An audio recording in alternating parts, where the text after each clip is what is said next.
Zweig in Portland, Maine, reviewing some new movies starring Melissa McCarthy, Glenn Close, and Ethan Hawke, plus a quick look at Stanley Kubrick's 1968 classic, 2001: A Space Odyssey. All this and coming up next on CJ at the Movies. Especially the mother. My wife doesn't write, thank God. Otherwise, I'd suffer permanent writer's block.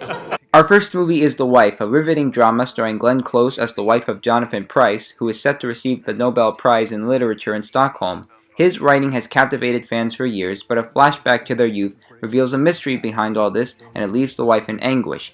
The Wife is filled with such gripping moments, Oscar-caliber performances, and radiant life, it's impossible to daze off. Among the wonderful cast, Close dazzles and opens our eyes with what her character has gone through, and this is one of her best performances, so check it out.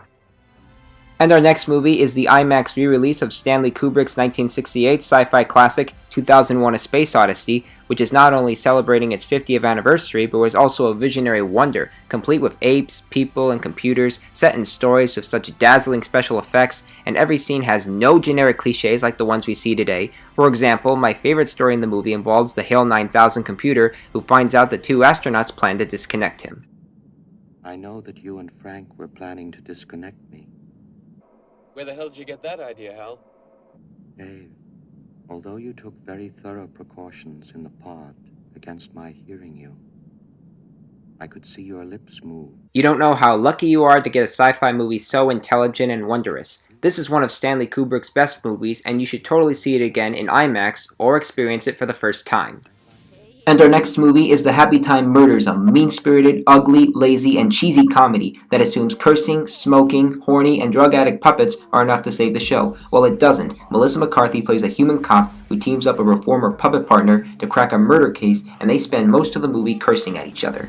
You're one of the best damn cops I've ever seen. Oh, well, you're no bag of shit yourself.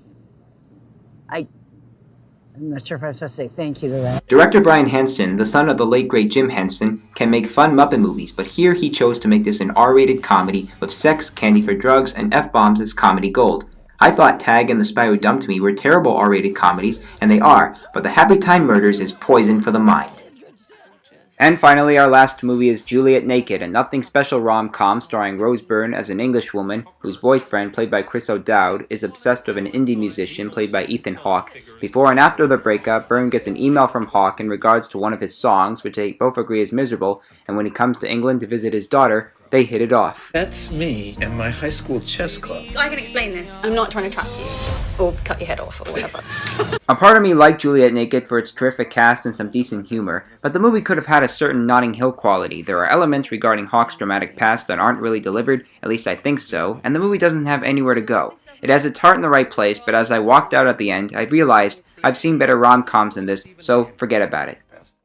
Well, those are the new movies I'm reviewing this week. Obviously, the films to see are The Wife in 2001, and there's also Black Klansman, Christopher Robin, Mission Impossible Fallout, and Crazy Rich Asians. I'm Christopher Zweig in Portland, Maine, and I'll see you at the movies.